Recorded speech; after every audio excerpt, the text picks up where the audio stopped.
Kain tayo. At ito nga ang aking almusal. Yung pritong danggit at syempre may kasama pang kamatis. At nakakatawa lang itong danggit ninyo. Ang laki niya, no? Oh, tingnan mo.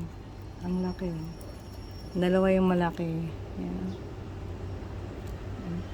Talagang pinirito ko to ng para malutong. Yan.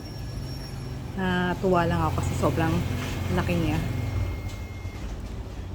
Ay, di ba yung karaniwan natin nakikita nating danggit maliliit? Ako, karaniwang nakikita ko na danggit yung maliliit. Kaya ito, natuwa naman ako kasi tingnan nyo, ang laki.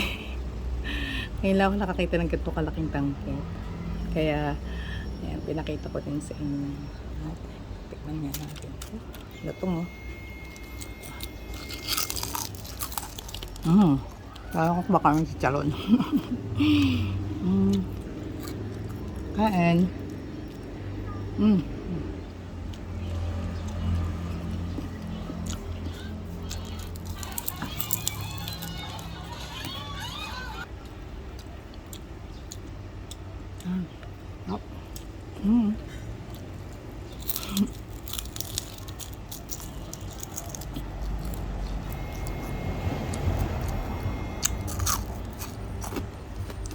Kami, pizza lang ko nakain ko, no? Lang.